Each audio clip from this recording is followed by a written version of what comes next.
जय हिंद बच्चों, कैसे हैं आप सब। आशा करती हूँ आप सभी अच्छे से होंगे। तो आज हम क्लास 8 की विज्ञान को पढ़ेंगे। विज्ञान की पाठ्य पुस्तक में पाठ 13 में है संश्लेषित रेशे और plastic, synthetic fibres and plastic. तो पिछले 2 भाग में हमने जाना था कि रेशे क्या होते हैं, रेशे के प्रकार के बारे में हमने जाना था और हमने रेशे के जो प्रकार हैं जैसे रेयॉन, नायलॉन, उसके बारे में भी जाना था और प्राकृतिक रेशे और संश्लेषित रेशे किस प्रकार से एक दूसरे से अलग हैं इसके विषय में भी हम जान चुके थे।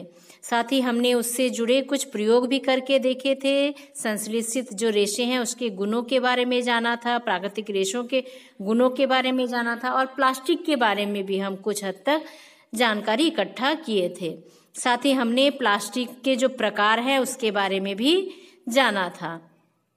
तो आज इस पाठ को आगे बढ़ाते हुए हम पढ़ेंगे प्लास्टिक एक वैकल्पिक पदार्थ के रूप में किस प्रकार से कार्य करता है। तो चलिए पाठ को शुरू करते हैं। तो आजकल कई खाद्य पदार्थ जैसे दूध हो गए, जल, अचार, सूखे मेवे आदि रखने के लिए प्लास्टिक के पात्र सर्वाधिक सुविधाजनक हैं और इसका कारण यह है कि ये हल्के होते हैं, सस्ते होते हैं और मजबूत भी होते हैं। इनको आसानी से एक जगह से दूसरे जगह तक ले जाया जा सकता है क्योंकि ये हल्के होते हैं और धातुओं की अपेक्षा ये हल्के होने के कारण प्लास्टिक का उपयोग कारों में किया जाता है, वायुयानों में, अंतरिक्ष यानों में भी किया जाता है। प्लास्टिक के उपयोग की सूची असीमित है, इसका इतना अधिक उपयोग है कि उसका हम लिस्ट नहीं बना सकते। तो आइए प्लास्टिक के गुणों के बारे में भी चर्चा करते हैं। तो प्लास्टिक के कौन कौन से गुण हैं। प्लास्टिक के गुण, प्लास्टिक अक्रियाशील होता है। तो जो प्लास्टिक होता है वो अक्रियाशील होता है। आप यदि लोहा का वस्तु को नमी में रख देंगे तो कुछ दिन में वो खराब हो जाएगा, उसमें जंग लग जाएंगे। लेकिन जो प्लास्टिक होता है उसके साथ ऐसा नहीं है। प्लास्टिक जल, वायु से जो अभिक्रिया है, रिएक्शन है, वो नहीं करता है। तो इसलिए जो प्लास्टिक के पात्र होते हैं उनका उपयोग अनेक रसायनों के साथ साथ विभिन्न प्रकार के जो पदार्थ होते हैं उसके संचयन हेतु भी किया जाता है क्योंकि ये किसी के साथ अभिक्रिया नहीं करते हैं। प्लास्टिक हल्का होता है, सबल होता है और टिकाऊ होता है। तो ये भी इसका एक बड़ा गुण है जिसके कारण इसका इतना अधिक उपयोग किया जा रहा है। प्लास्टिक काफी हल्के, मजबूत एवं टिकाऊ होते हैं। इन्हें विभिन्न आकारों और साइजों में ढाला जा सकता है। ये धातु से सस्ते होते हैं और ये उद्योगों और घरेलू कार्यों में व्यापक रूप से इसका उपयोग किया जाता है। इसके बाद और एक प्लास्टिक का गुण है कि प्लास्टिक कुचालक है और प्लास्टिक का ये जो गुण है कि प्लास्टिक कुचालक है तो इसके कारण भी इसका उपयोग बहुत सारे क्षेत्रों में किया जाता है। जैसे प्लास्टिक जो है वो ऊष्मा एवं वायु का कुचालक होता है और यही कारण है कि जो बिजली के तार होते हैं उसके ऊपर प्लास्टिक का आवरण लगाया जाता है। जो कढ़ाई होती है उसका हत्था भी प्लास्टिक का बना होता है इसके कुचालक गुण के कारण। तो अब बताइए कि जो पेचकस का हत्था होता है वो प्लास्टिक का बना होता है, ऐसा क्यों? क्योंकि जो पेचकस होता है उसको यदि प्लास्टिक का उसका हत्था नहीं होगा तो वो गर्म यदि किसी चीज को पकड़ेंगे तो उससे दिक्कत हो सकता है, हाथ भी जल सकता है या फिर जो इलेक्ट्रिक चीजें हैं उसमें यदि इसका उपयोग किया जाए तो करंट लगने का भी डर रहेगा क्योंकि जो धातु होते हैं वे सुचालक होते हैं लेकिन प्लास्टिक जो है वो कुचालक होने के कारण इसका उपयोग हैंडल के रूप में किया जाता है।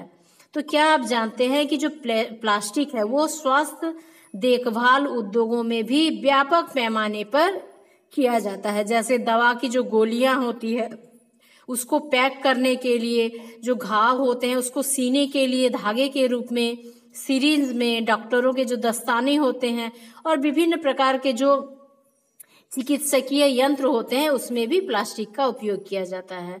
और जो माइक्रोवेव होता है, माइक्रोवेव ओवन होता है, उसमें भी भोजन को पकाने के लिए विशेष तरह के प्लास्टिक के पात्र का ही उपयोग किया जाता है।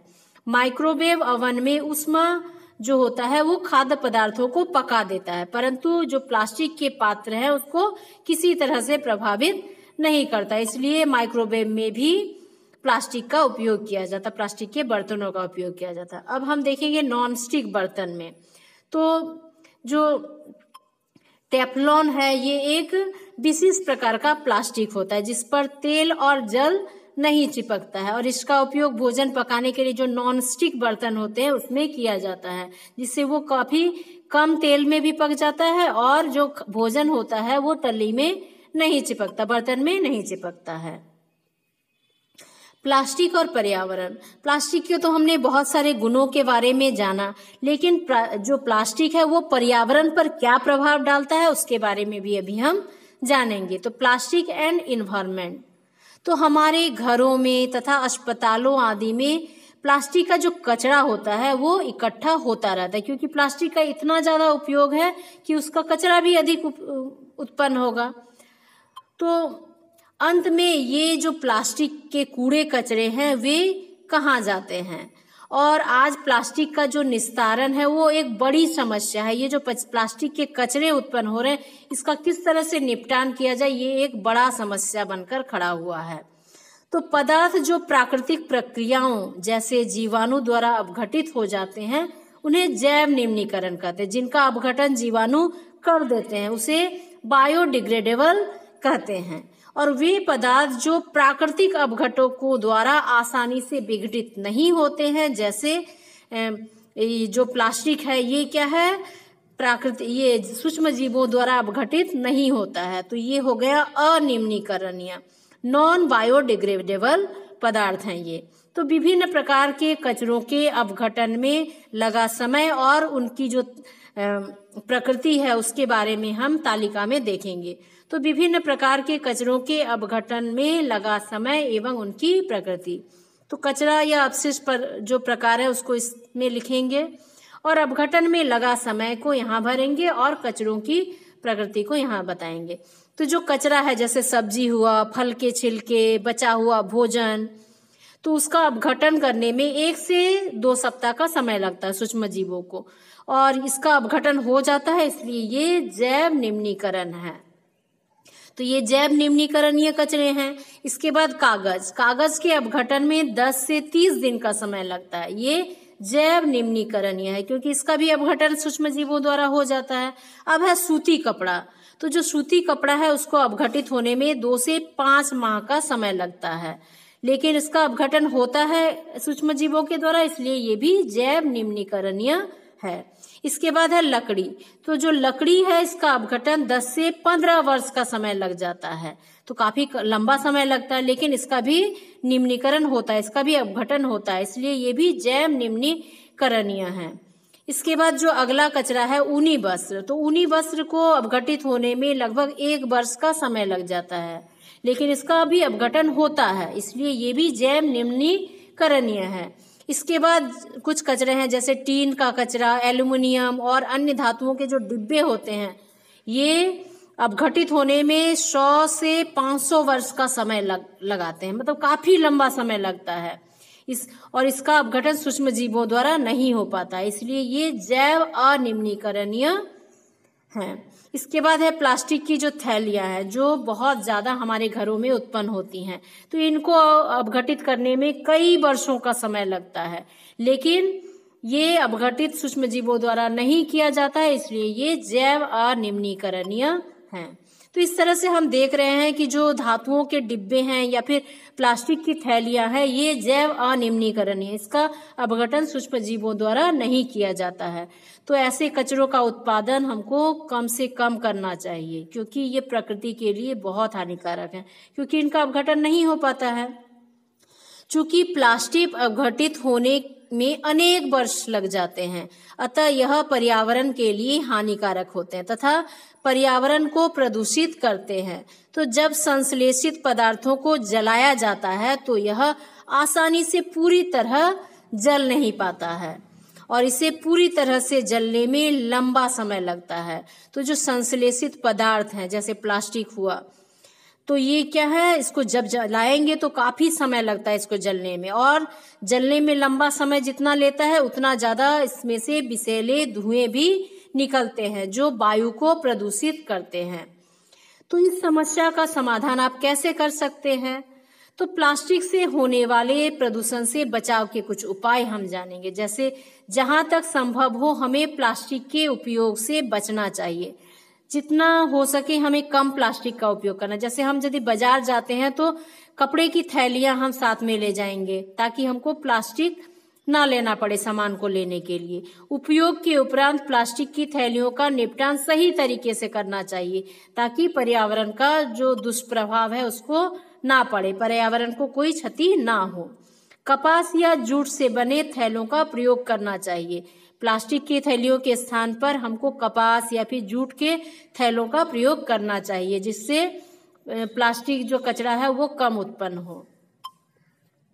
और हम ये जो कपड़े की थैलियां हैं उसको काफी बार यूज कर सकते हैं, क्योंकि वो बार बार हम उसका उपयोग कर सकते हैं, जिससे प्लास्टिक का उपयोग कम करेंगे। और प्लास्टिक का कम उपयोग करेंगे तो कचरा भी कम उत्पन्न होगा। और क्या कर सकते हैं प्लास्टिक का ये बचाव के लिए, प्लास्टिक के दुरुपयोग से बचाव के लिए, उसके दुष्परिणाम से हम कैसे बच सकते हैं? तो भोजन रखने के लिए प्लास्टिक की जगह स्टील के डिब्बे का प्रयोग करना चाहिए। तो भोजन के लिए हम जो कंटेनर का यूज करते हैं वो भी प्लास्टिक का यूज करते हैं, लेकिन प्लास्टिक की जगह हमें स्टील के बर्तनों का उपयोग कर सकते हैं। तो ऐसे डिब्बों का उपयोग करेंगे जिसका हम पुनः उपयोग कर सकें। और इसके बाद और एक उपाय कर सकते हैं कि जैव निम्नीकरणीय और जैव अनिम्नीकरणीय अपशिष्टों को अलग अलग इकट्ठा करके और विभिन्न तरीके से अलग अलग निस्तारण करना चाहिए। तो जो जैव निम्नीकरण पदार्थ है उसको अलग डिब्बे में हम इकट्ठा करेंगे और जो जैव अनिम्नीकरण उसको अलग डिब्बे में। तो जो जैव निम्नीकरण पदार्थ है उसको अलग डिब्बे में यदि इकट्ठा करेंगे तो उससे हमारा खाद तैयार हो सकता है, क्योंकि इसमें सब्जियों के छिलके वगैरह रहेंगे। और जो जैव अनिम्नीकरणीय अपशिष्ट है उसमें भी बहुत सारे उपयोग कर सकते हैं। तो कुछ प्लास्टिक ऐसे होते हैं जिसका हम रिसाइकिल कर सकते हैं, रीयूज कर सकते हैं, या फिर जो मेटल के कंटेनर है जैसे धातु के डिब्बे हैं तो उसका भी हम पुनः उपयोग कर सकते हैं। कबाड़ी वाले को बेचकर उसका फिर से रिसाइकिल किया जा सकता है। तो इस तरह से हम यदि उसको अलग अलग इकट्ठा करेंगे तो उसका भी कुछ ना कुछ उपाय निकल सकता है। तो आप कुछ और उपाय बताइए जो प्लास्टिक का उपयोग कम से कम करने में सहायक हो सकता है। तो हमने ये सारे उपाय जाने जिसके द्वारा प्लास्टिक का जो उपयोग है उसको कम किया जा सकता है। तो आप भी ऐसे कुछ उपाय खोज सकते हैं जिससे प्लास्टिक का कम से कम उपयोग किया जाए। तो प्लास्टिक का पुनः चक्रण जो है वो बहुत ही आवश्यक है और प्लास्टिक का पुनः चक्रण करके हम अपने पर्यावरण को बचा सकते हैं। प्लास्टिक अपशिष्ट को पुनः चक्रित करना एक बेहतर उपाय है। एक उत्तरदायी नागरिक के रूप में आपको 4R सिद्धांत को हमेशा याद रखना चाहिए। तो ये 4R क्या है? तो पहला जो R है वो है रिड्यूस। तो प्लास्टिक का उपयोग कम करें, तो रिड्यूस करें प्लास्टिक के उपयोग को, कम से कम प्लास्टिक का उपयोग करें, उसके जगह हमें कपड़ों के थैलियों का उपयोग करना चाहिए। इसके बाद है दूसरा है रीयूज। दूसरा जो R है उसका अर्थ है रीयूज, तो पुनः उपयोग करना। जो प्लास्टिक हम एक बार उपयोग किए उसको फिर से उपयोग करेंगे। इस तरह से हम प्लास्टिक को कचरे में जाने से बचा सकते हैं। तीसरा R है रिसाइकिल। तो हम जो प्लास्टिक के चीजें हैं उसको रिसाइकिल कर सकते हैं। तो जो हमारे पास प्लास्टिक की ऐसे चीजें हैं जिसका फिर से रिसाइकिल किया जाए तो उसको हम रिसाइकिल करेंगे और ऐसी चीजों को कबाड़ी वाले को भी बेच देंगे जो उसका फिर से रिसाइकिल कर सके। और चौथा R है कि रिकवर, पुनः प्राप्त करना, फिर से उसको प्राप्त करना। तो ये चारों R को हम यदि पालन करते हैं तो जो प्लास्टिक का उपयोग है वो कम से कम होगा और प्लास्टिक से उत्पन्न होने वाले जो कचरा है वो भी कम से कम होगा और हमारे पर्यावरण को भी जो हानि है वो कम से कम होगा। तो इसलिए हमें जिम्मेदार नागरिक बनना चाहिए और ये 4R को फॉलो करना चाहिए, उसको मानना चाहिए और लोगों को भी समझाना चाहिए। तो पॉलीथीन मानव जाति के लिए अभिशाप है। यह जल्द नष्ट नहीं होता है। इसे जलाने पर जहरीला गैस निकलते हैं जो मानव जाति के लिए काफी खतरनाक है। इससे मिट्टी, पानी, खाद्य पदार्थ और जलवायु दूषित होता है। पॉलीथीन मिट्टी की उर्वरा शक्ति को भी खत्म कर देता है, कम कर देता है, क्योंकि इससे बहुत सारे हानि हैं। यदि पॉलीथीन मिट्टी में मिल जाते हैं तो उसकी उर्वरा शक्ति भी कम हो जाती है और ये जो हमारे पृथ्वी की जल धारण क्षमता है, भूमिगत जल है, उसको भी कम कर देता है, क्योंकि जो यदि प्लास्टिक चारों ओर बिछ जाएंगे तो प्लास्टिक से होकर जो पानी है, बारिश का पानी है, वो नीचे नहीं जा पाएगा और भूमिगत जल की मात्रा भी कम हो जाएगी। तो इस तरह से हम देख रहे हैं कि प्लास्टिक के बहुत सारे नुकसान हैं। जो प्लास्टिक है उसके कारण जो मिट्टी की उर्वरा शक्ति है वो खत्म हो जाती है, इससे जमीन बंजर बन सकती है, और पॉलीथीन के कारण जो भूमिगत जल है, जल का स्तर है, वो भी नीचे गिरता जा रहा है। अभी हम देखते हैं कि जैसे गर्मियां पड़ती हैं पानी की दिक्कत शुरू हो जाती है, तो इसका क्या कारण है कि भूमिगत जल की कमी के कारण। तो इस तरह से हम प्लास्टिक के उपयोग को जब हम कम करेंगे तो ये जो समस्याएं उत्पन्न हो रही हैं ये भी कम से कम हो जाएगी। तो हमने इस पाठ में बहुत सारे चीजों के बारे में सीखा, प्राकृतिक रेशों के बारे में, जो संश्लेषित रेशे हैं उसके बारे में, उनके प्रकार के बारे में जाना, और उनका उपयोग कहाँ कहाँ है, उसको हम कैसे पहचानेंगे, प्लास्टिक का क्या उपयोग है, प्लास्टिक के अधिक उपयोग से किस प्रकार से बचा जा सकता है, प्लास्टिक का किस तरह से पुनः उपयोग किया जा सकता है। तो बहुत सारी चीजों के बारे में हमने चर्चा किया। तो फिर से हम जान लेंगे कि हमने क्या सीखा इस पाठ में।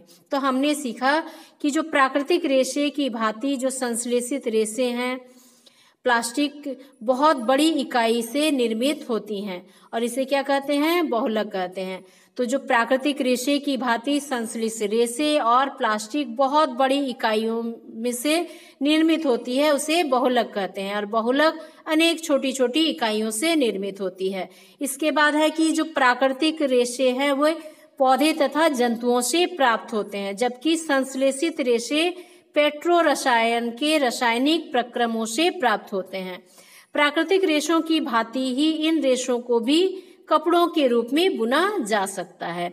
और हमने क्या जाना कि जो संश्लेषित रेशे से बने वस्त्र होते हैं वे सस्ते होते हैं, और संश्लेषित रेशे से घरेलू वस्तुएं जैसे रस्सी, बाल्टियां, फर्नीचर, बर्तन आदि बनाए जाते हैं, और इनका उपयोग जहाज, वायुयान, अंतरिक्षयान, स्वास्थ्य सेवा आदि में किया जाता है।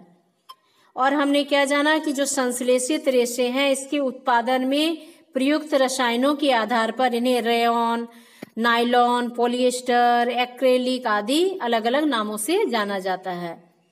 विभिन्न प्रकार के रेशों की अपनी प्रबलता, जल अबुचसन क्षमता होता है, उसको जल सोखने का क्षमता अलग अलग होता है, उसकी जो मजबूती है वो अलग अलग होती है, दहन प्रकृति अलग होती है, उसका मूल्य अलग अलग होता है, उसका टिकाऊपन भी अलग अलग होता है, अलग अलग रेशों का। तो आज प्लास्टिक के बिना जीवन की कल्पना ही नहीं की जा सकती, चाहे घर हो या फिर बाहर, प्लास्टिक सभी और हर जगह उपयोग किया जा रहा है, उसके बिना हम कल्पना ही नहीं कर सकते। क्योंकि हम अपने घरों में ही देखें तो इतने ज्यादा प्लास्टिक के चीजों का उपयोग किया जा रहा है, और इसका बहुत सारा रीजन है कि हल्के होते हैं, आसानी से एक जगह से दूसरी जगह ले जाए जा सकते हैं, ये मजबूत होते हैं, ये जल्दी नष्ट नहीं होते हैं, और ये सस्ते भी होते हैं। ये सारे कारणों से इसका अधिक से अधिक उपयोग किया जा रहा है। प्लास्टिक या तो ऊष्मा सुघट्य होते हैं या ऊष्मा दृढ़ होते हैं। तो दो तरह के प्लास्टिक होते हैं, एक होते हैं ऊष्मा सुघट्य और एक ऊष्मा दृढ़ होते हैं। तो प्लास्टिक द्वारा उत्पन्न कचरा पर्यावरण के लिए हानिकारक होते हैं, और इन्हें जलाने से विषैली गैस निकलती है, और जमीन में डाल देने पर इन्हें अपघटित होने में कई वर्षों का समय लग जाता है। और हमने क्या जाना कि जो संश्लेषित रेशे हैं एवं प्लास्टिक का उपयोग इस प्रकार करना चाहिए कि उनके अच्छे गुणों का उपयोग करते हुए उनका सजीव समुदाय पर पड़ने वाले जो पर्यावरणीय खतरा है उसको कम किया जा सके। तो प्लास्टिक या जो संश्लेषित रेशे हैं उसका इस प्रकार से उपयोग करना चाहिए कि उसका पर्यावरण को कम से कम हानि हो। तो हमने बहुत सारी चीजों को जाना और इसको हम अपने जीवन में भी अपना सकते हैं। हम भी कोशिश करेंगे कि प्लास्टिक का उपयोग कम से कम करें, और अगर कर रहे हैं तो उसका रिसाइकिल करने का प्रयास करेंगे, उसको रीयूज करने का प्रयास करेंगे और अपने पर्यावरण को बचाने का प्रयास करेंगे। तो आशा करती हूँ कि आप इसको समझ गए होंगे, और यदि कोई भी दिक्कत होगा तो जरूर कमेंट करेंगे। Thank you.